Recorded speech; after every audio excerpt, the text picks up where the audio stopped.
Hey guys, welcome back to Submarine series. Today we're going to be doing some more displays for the submarine. We'll be doing our depth display, our belly proximity display, and some of the others.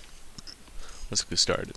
So the first thing I want to do is head down here. So far we haven't installed our laser depth sensor at the belly. This is another essential sensor that you're going to need to drive in first person. So we will do that. You do want this one to do laser rather than doing the you want it near the center of the vehicle. It's gotta be laser.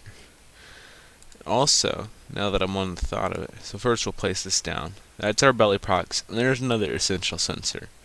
So we get our standard altitude reading from up at the back. That altitude is for the cutoff valves that activate here. That means that the back is above the surface, but we want to have an auto altitude system, meaning we also need an altitude reading in a little bit more of a dangerous area that's near the front here. And so we'll build one in right a little ways in from the nose to, actually we'll go a little bit further in to protect it, but it has to be at the front so that it can get an accurate reading. So like that. Altitude. This will be what we use for our auto altitude. Now, for our displays, there's a few things we do want to display here. So we'll have our instrument. I think I want two normal dials here and here. These will be speed and altitude, two pretty important little things. So I think they ought to be rather big. You don't have to look around much for these. Because, I mean, with our all-around display, we'll have the ability to see and store as much information in our dome as we want. So this will be, we can afford to have a lot of bigger dials. Our altitude will be displaying this one, the front one, rather than the rear one. The rear one is a more delayed altitude. You want to display the altitude that the auto altitude will be reading from. Okay. And our speed is universal across the whole vehicle, so it's whatever. So we just hook up the linear speed sensor,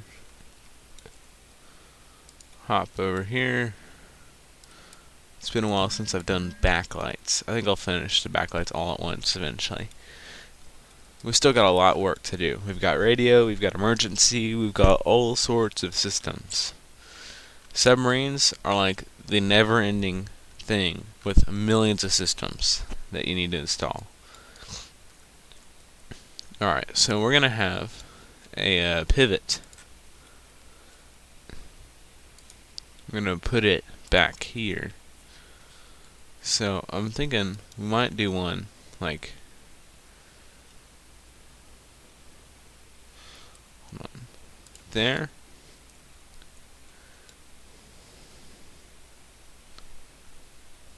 and there.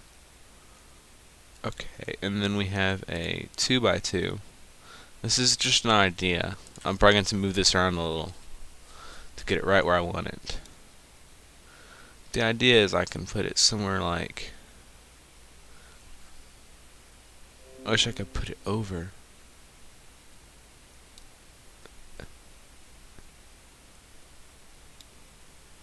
So what I'll do is when I can't get it to sit right where I want it, I do this, I build a little frame around it. Then I grab my same display. And of course it wants to be like this, but then we will flip it around, roll it around until we get it where we want it. Get rid of the framework, and there. So now the idea is that this is going to face down and turn. Turn and face down towards our user. I don't know why I didn't have that in symmetry mode. We'll do this real quick. Okay. Display.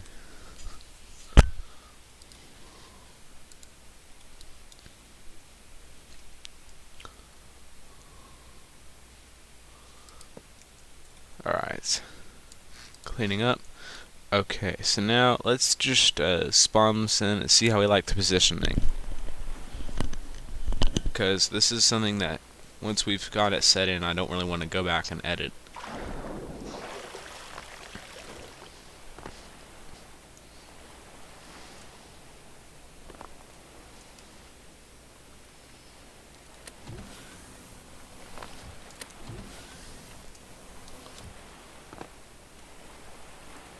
Oh, I didn't tell him to roll forward. But it looks like it's already having issues, because these ones are supposed to rotate more than these ones. So I need to switch which one it attaches to. Now, you might be thinking, oh crap, he's just going to have to delete it.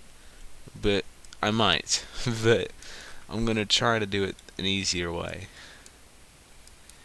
If I can get this centered right around just the screen, I can cut and switch it. Because it's a 6-block little thing here. This, I can cut it, paste it, and then merge it. Oh crap. And merge it with this one right there. Okay, that one worked. Let's see if the other one will go. Clear content, slide it over, cut, paste, merge, click the hub we want it to go to. That. And also we need to set our rotation and give it some power.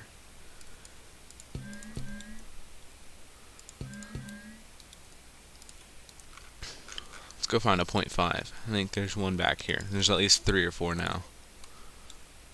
So I think we can find one. There it is. 0.5. Let's try this.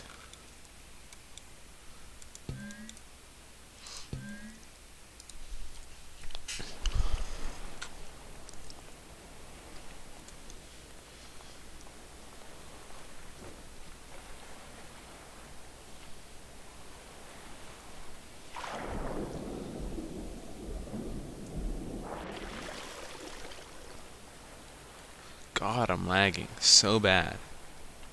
You see this? I mean, obviously. Like, you might think my recording software is bottoming out right now, but it's actually that bad. Like, holy shit. You know, I noticed when I was watching Jesus Jim's video, he sees in so many more frames. It's like hilarious. Okay. What?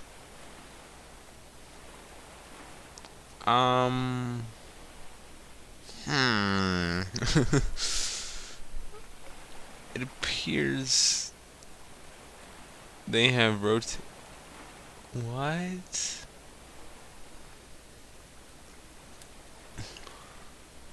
Maybe I need to check this angle a little bit more.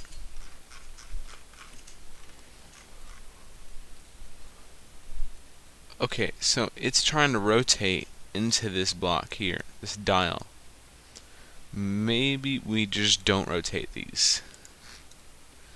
Maybe they just sit fixed to this tower here.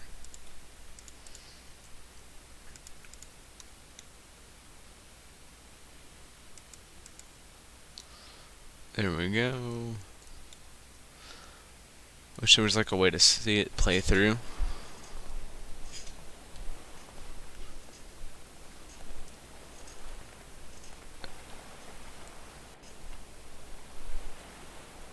You just feel the FPS drop when it autosaves. I need a way to disable that.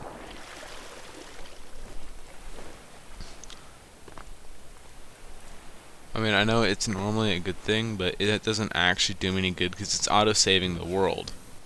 And I don't actually save the world. I always clear it out every time. That's much better. That's about what I wanted for my display location. So you got your displays all around, kind of. How is the access to getting to the nose through this gap? It's still good? Both sides. Okay. So then I guess I'll go ahead and hook up these displays. So on one side, the left side, which is really, you'd think it would be your right side, but you know, it's most of your left side is your drive side. It's the side you spend most of your time looking at. This is going to be our submarine altitude display. So submarine depth display. This thing will show a basic time and depth in an interactive display. Oh wait, I almost did a bad. I almost put it on the wall there. We need it up here, in the center chassis like we were doing.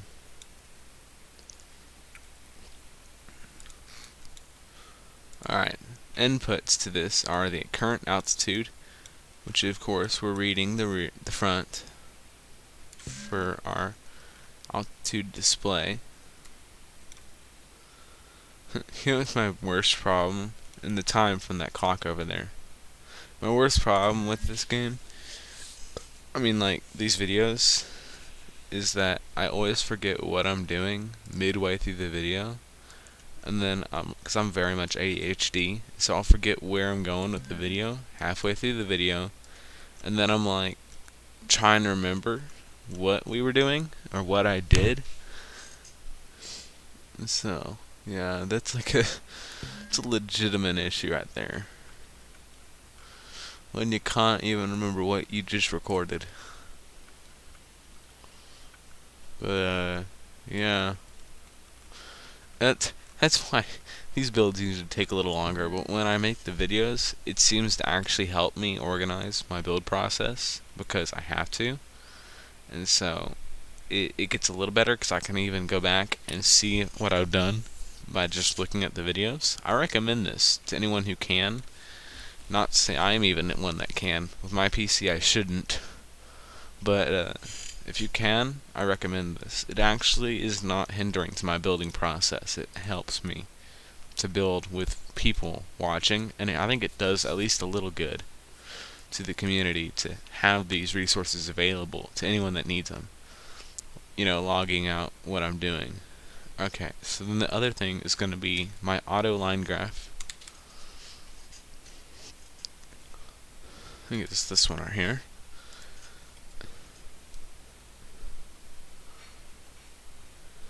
Okay, this is gonna go here. Earlier today, I tried to play some Sea of Thieves, and I just cannot. I used to love that game, and now I'm like, no. Okay, so constant number here. What is this? I'm gonna hook it up and then I'm gonna check it because we want a refresh rate. That's 0.5. That's way too low. Refresh rate is how many tenths of a second it takes between the readings. Let's see what this one is. The red one is, again, 0.5. Dang it. Alright, we'll set up a new number. I hate to add more numbers. This one will be purple.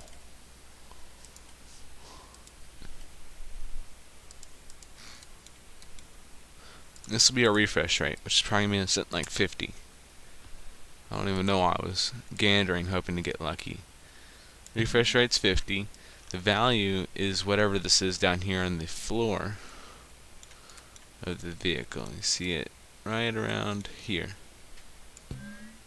Active is constant on.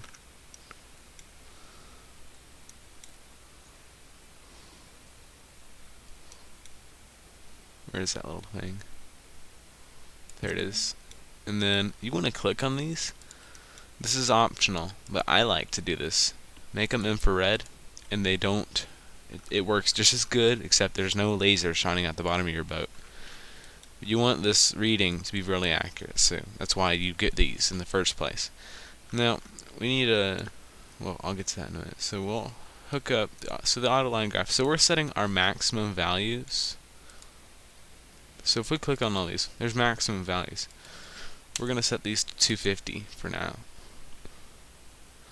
Just as a baseline for where everything's going to be.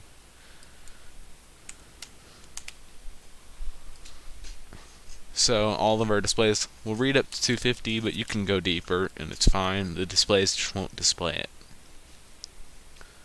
These are for ease of use at medium depth. And really, the submarine, I wouldn't recommend taking it below that, honestly. Because it's just probably not wise. So you see, this one's got a pass through. And what we're going to do on the pass-through, because this is a bit of an odd one, you don't really need. We're going to have a camera here in the bottom, looking down, and a spotlight, so that you could see the base, the belly, and the depth at the same time on one screen. It's a very integrated experience. It feels like you're really seeing everything really clearly. Also, I want to show off those spotlights, because in the last video I installed them. I installed them while the camera wasn't looking, really. I don't know if I did, but I don't think the camera saw the installation of those, really. But spotlights I built separately. They're just a fun little spin around spotlight.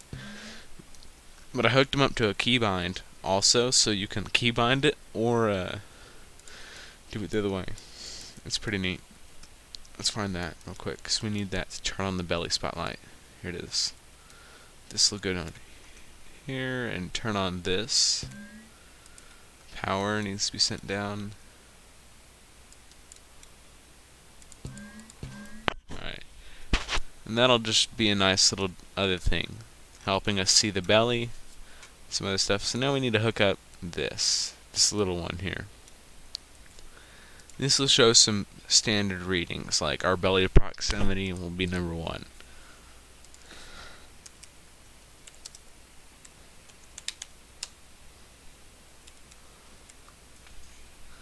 Belly proximity, minimum value should be something like 10 to 250. How about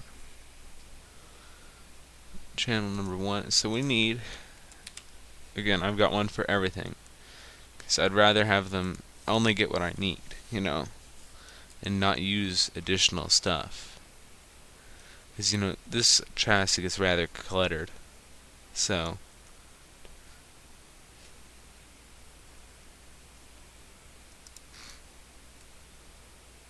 I try to avoid overusing the stuff. So it has a pass-through and stuff, but really we're just going to be taking this, sending this right to here, number 1 on it.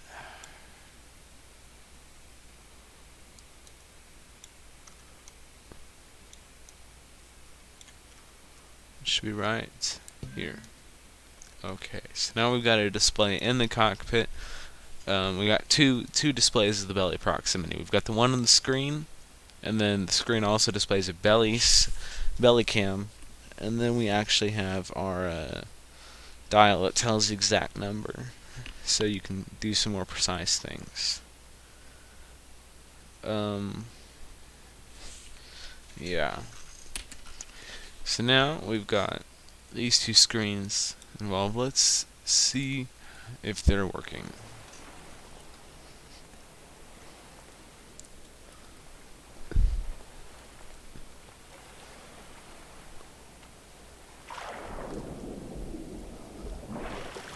I know it's probably just pain to watch me play this game. It's a little bit smoother when I'm not recording, but really this is about what it's like when I play Stormworks. It's pretty rough.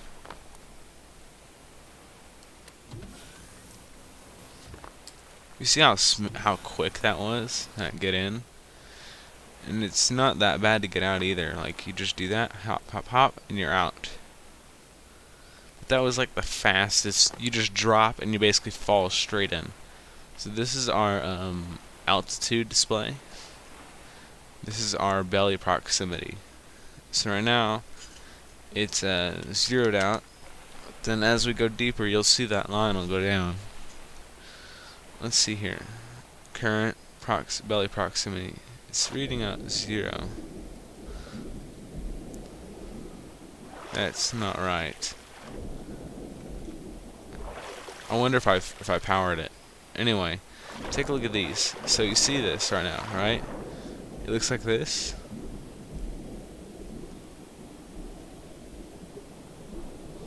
It's like it's there, and then it's not. It's almost instantaneously replacing it. It's like an eyeball in a socket. They roll around like that. So we've got one on each side, 2 in total. And then we've got the belly one. This will help out for the belly cam, which should, yeah, you could see the bottom floor beneath us if you turn these on.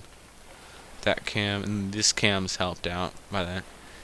And these proximity warnings are really nice for, see how dark it is in areas even with the spotlights on in some parts of this. It's really nice to know that we are not good to just go straight down right now, because if we were out in the middle of nowhere and it's just dark and you're only first person, you don't know whether or not you can dive. You only know how much fuel you have, so knowing exact numbers and having it so easily displayed is really helpful. Let's go see if our belly prox is hooked up to power.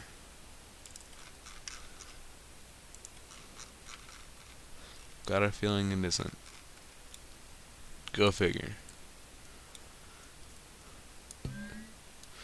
Okay, yeah, it's 21 minutes right now. I'm gonna go ahead and stop the video. Thank you so much for watching. Next video, I don't even know what I'll do next video. I think my goal is to do the autopilot and auto altitude next video, but we'll see what we get to. Thanks for watching.